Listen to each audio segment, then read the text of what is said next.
Bapak, saudara-saudara sekalian ya. Wa qala idzan, Allah kemudian berfirman, bismillahirrahmanirrahim. Innallaha wa malaikatahu yusalluna 'alan nabi. Ya ayyuhalladzina amanu shallu 'alaihi wa sallimu taslima. Sesungguhnya Allah dan para malaikatnya bersalawat kepada Rasulullah Muhammad sallallahu alaihi wasallam, maka wahai orang-orang yang beriman, bersalawatlah kalian kepada Rasulullah dengan sebaik-baik salawat. Sadaqallahul azim, maha benar Allah dengan segala firman-Nya. Sallallahu ala Muhammad sallallahu alaihi wasallam. Sallallahu ala Muhammad sallallahu alaihi wasallam. Saya biasa kalau salawat kayak begini di Sulawesi jamaah semua ikut. Di sini nak lihat-lihat Kak. Asanya kapa wakilo nggak ini? Ayo, sallallahu alaihi wasallam, sallallahu ala Muhammad, sallallahu alaihi wasallam. Kan jangan malas salawat. Kita biasa salawat. Saya salam. Salam. Pada ceng capo. Sallallahu ala Muhammad wasallam. Sallallahu ala Muhammad sallallahu alaihi wasallam. Ibu bapak, saudara-saudara sekalian yang insya Allah dimuliakan dan dirahmati oleh Allah Subhanahu wa taala. Suatu ketika di Madinah sangat panas. Begitu panasnya, tidak ada orang yang keluar dari rumahnya. Cok pengasing nih, sembunyi semua di rumah. Kenapa? Takut dengan sengatan matahari. Dalam keadaan panas itu, tiba-tiba keluar rumah seorang manusia, berlari-lari kecil, lari dia. Kenapa? Takut kena matahari. Menuju ke masjid. Siapa dia? Tak lain adalah Abu Bakar Siddiq. Datang ke masjid. Selang beberapa saat, keluar rumah lagi seorang manusia, juga berlari-lari kecil. Kenapa? Dia takut sengatan matahari, maka dia lari supaya tidak lama kena matahari. Lari kemana? Juga ke masjid. Tak lain adalah Umar bin Khattab. Sampai di masjid, Umar berkata, Assalamualaikum warahmatullahi wabarakatuh ya Abu Bakar. Abu Bakar menjawab, Waalaikumsalam warahmatullahi wabarakatuh ya Umar. Umar bertanya, Abu Bakar, siang-siang begini tidak biasanya kau di masjid. Kenapa kau ada di masjid ini? Abu Bakar berkata, saya lapar di rumah, saya panas di rumah, maka saya datang di masjid. Daripada saya cuma lapar dan panas di rumah, mending saya datang di masjid, lapar, panas, dapat pahala. Begitu? Ya. Lalu Abu Bakar balik bertanya, kau juga Umar? Kenapa kau ada di masjid? Tidak biasanya siang-siang begini kau di masjid. Ada apa gerangan? Umar menjawab, sama dong. Saya juga panas kak. Aduh puto kak, maka saya datang di sini. Akhirnya dua manusia pilihan ini, Abu Bakar Siddiq, Umar bin Khattab melanjutkan zikirnya di masjid. Selang beberapa saat keluar rumah seorang manusia, tidak lari, dia jalan santai saja. Kemana beliau jalan, di situ ada awan melindunginya. Beliau ke kanan, awan juga ke kanan. Beliau ke kiri, awan juga ke kiri. Tidak pernah disentuh matahari secara langsung. Kenapa? Allah melindunginya dari sengatan matahari melalui awan. Dia tak lain adalah Muhammad sallallahu alaihi wasallam. Sampai Nabi di masjid. Assalamualaikum warahmatullahi wabarakatuh.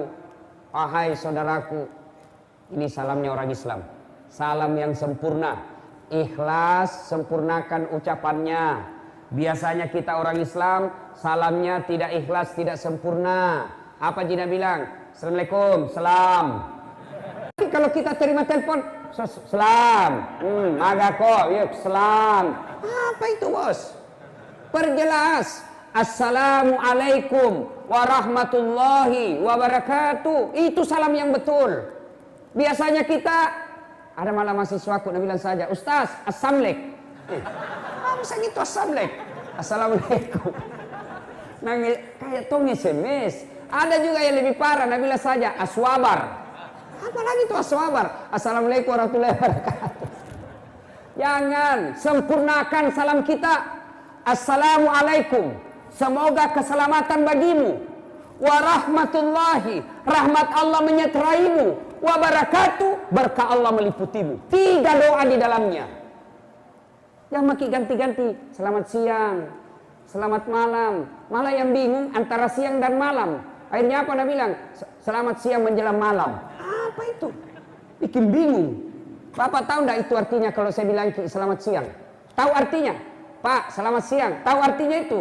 Saya doakan ki selamat siang ini, soal malam tak beraki beca urusanmu. Itu namanya selamat siang. Enggak usah. Maka Bapak Ibu saudara-saudara sekalian, soal salam. Suatu ketika Nabi lagi duduk-duduk, ada sahabat yang datang mengucapkan Assalamualaikum. Nabi menjawabnya, Waalaikumsalam warahmatullah. Nabi lalu berkata, pahalanya 10. Karena dia bilang saja Assalamualaikum. Datang lagi sahabat, lebih panjang. Assalamualaikum warahmatullah. Nabi menjawab, pahalanya 20. Datang yang ketiga, Assalamualaikum warahmatullahi wabarakatuh. Nabi menjelaskan, pahalanya 30. Artinya apa?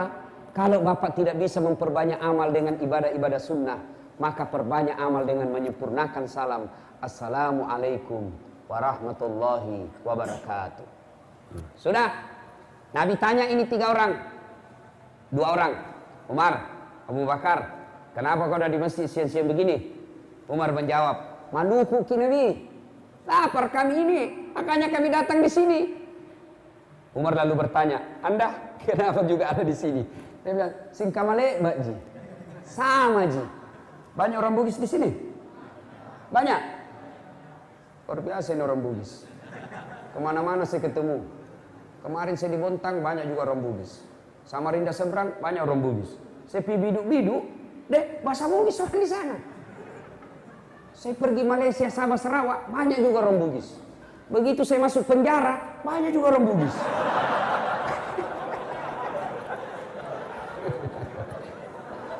Bapak saudara-saudara sekalian. Nah sudah. Ini orang Bugis jago ini Pak. Tidak mau dikalah sama Udin. Pernah dengar Udin sedunia? Pernah? Udin sedunia. Orang Bugis punya ambok sedunia. Ambok yang banyak rezekinya namanya ambok dande. Ambok yang beruntun terus kalau berbisnis, ambok upe. Ambok yang banyak di bengkel, ambok tang. Ambok yang tidak pernah lolos, ambok saka.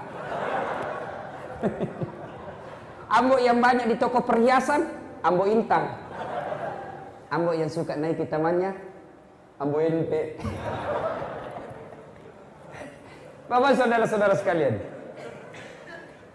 ditanya Nabi sama Umar, ya Rasulullah, Anda juga siang-siang begini kok ada di masjid, ada apa? Nabi menjawab, sama Jaki, saya juga lapar dan panas, makanya saya datang ke sini. Akhirnya mereka melanjutkan ibadah. Selang beberapa saat, Umar punya usul. Ya Rasulullah, bagaimana kalau kita ke rumahnya Abu Ayyub? Abu Ayyub Al-Ansari. Abu Ayyub ini ketika Nabi hijrah dari Mekkah ke Madinah, Abu Ayyub lah orang pertama yang menyambut Nabi dengan rumah yang bagus, ditawari rumah. Abu Ayyub Al-Ansari juga inilah yang menyeberang ke Turki sekarang, dulu namanya Istanbul, Konstantinopel, sekarang namanya Istanbul, dulu namanya Konstantinopel. Inilah Abu Ayyub Al-Ansari jalan ke sana untuk tinggal dan menaklukkan Konstantinopel pada saat itu, tapi tidak sempat ditaklukkan pada saat itu. Abu Ayyub, baru-baru saya dari Turki dan saya sempat sholat di masjid itu yang ada di dalam Abu Ayyub Al-Ansari. Bapak saudara-saudara sekalian, Abu Ayyub ini hebatnya, dia di Madinah kaya, malabo, kaya, dermawan, kaya, suka bantu orang. Tidak seperti kita sekarang, kaya, pelit, kaya, seke, kaya, kikir galang, kaya, mas seke. Ada di sini kaya seke? Ada? Ada? Ada enggak orang kaya pelit di sini? Ada? Tidak ada. Kita buktikan nanti kalau diedarkan celengan. Jangan memang kau tinggalkan masjid. Yang tinggalkan masjid saya doakan kanda lagi. Yang memang kau tinggalkan kita buktikan nanti. Siapa yang tidak isi celengan berarti seke. Kasih keluar memang wambu. Pasal dia memang nih. Ya Bapak saudara-saudara sekalian. Nah, Abu Ayyub ini hebatnya kaya dermawan. Maka Nabi, Abu Bakar, Umar datang ke rumah Abu Ayyub. Assalamualaikum warahmatullahi wabarakatuh. Tidak ada jawaban. Ulang lagi. Assalamualaikum warahmatullahi wabarakatuh. Tiba-tiba salam dijawab oleh perempuan. Waalaikumsalam warahmatullahi wabarakatuh. Sini Ki, masuk Ki. Ya Rasulullah. Gembira ini ibu-ibu. Istrinya rupanya Abu Ayyub. Lalu istrinya Abu Ayyub berkata, ya Rasulullah, tama Ki mai. Masuk Ki. Nabi bertanya, mana suamimu? Oh, baru saja dia keluar. Tapi sebentar lagi akan datang. Tama nih, masuk Ki. Sambil menunggu sini. Nabi bersabda, tidak boleh kami masuk ke rumahmu tanpa izin suamimu. Saya ulang, tidak boleh kami masuk ke rumahmu tanpa izin suamimu. Padahal ini Nabi, manusia pilihan, tidak mau masuk ke dalam rumah karena tanpa izin suami yang punya rumah. Ini yang banyak dilanggar perempuan sekarang. Begitu pergi suaminya langsung telepon tamang SMA-nya dulu. Datang mako. Pergi nih, cepat kok. 20 menit selesai nih. Coba, Bu. Halo Ibu. Bu, dengar baik-baik Bu. Tidak boleh atau haram memasukkan laki-laki lain di rumah Ibu tanpa izin oleh suami. Bagaimana kalau sepupu satu kalinya Ustaz? Tidak boleh. Sepupu dua kali? Tidak boleh. Sepupu lain kali? Lebih tidak boleh lagi. Sekarang ini banyak melanggar ini perempuan. Sudah hilang ketaatannya kepada suami. Ini khusus ini sebab ini Ibu. Halo Ibu-ibu. Ibu, yang paling banyak sebab ibu-ibu nanti masuk neraka gara-gara tidak taat sama suami. Coba maki istri sekarang. Makutu. Paballo. Ada semua itu jenis sedo di anunya. Nah kira barangkali tembok itu bukaan. Nah. Kuning, biru, abu-abu, coklat. Kira sudah tahu perhatian istri. Coba. Suaminya disiksa. Baik kalau berdandan baru rajin. Ini rajin berdandan malas. Istri seperti ini susah masuk surga Ibu. Bu dengar, yang namanya istri jangankan keluar rumah tanpa izin suami. Puasa Senin Kamis saja, puasa Senin Kamis tanpa izin suami haram. Dengar, puasa sunnah tanpa izin suami haram. Misal pengantin baru, suaminya cuti Senin, langsung istrinya puasa hari Senin. Jangan puasa kalau suami tak cuti baru pengantin baru. Jangan kau ketawa anak muda, ini urusan orang tua. Mengerti jaki maksudnya toh? Tak boleh itu isi. Bahkan ibu bapak saudara-saudara sekalian, kalau ibu tetap misalnya suami tak, Bu, pulang ke ini. Kenapa? Naik spanding. Dia bilang, puasa kah Pak? Ketika dia lanjutkan puasanya, bukan dia dapat pahala, tapi laknat Allah bagi perempuan ini. Makanya Ibu, tidak boleh itu kita tidak taat. Bagaimana kalau suamiku pamotor Ustaz? Suamiku peselingkuh, suamiku tidak sholat, suamiku tukang judi. Urusannya dia dengan Allah. Ibu tidak punya dosa. Itu enaknya jadi perempuan. Itu enaknya jadi perempuan. Perempuan itu tidak bertanggung jawab dosanya kepada suami. Beda kami suami. Meskipun suaminya ustadz, suaminya penghafal Quran, tapi istrinya tidak pakai jilbab, istrinya tukang gosip, istrinya suka bertengkar sama tetangga. Sebelum istrinya masuk neraka, suaminya dulu di depannya. Hati-hati Pak. Satu saja susah diurus. Apalagi mau poligami. banyaknya orang sekarang tidak mampu, dia mampu, tidak mau berkurban, padahal dia mampu. Sebaliknya, dia tidak mampu, mau poligami.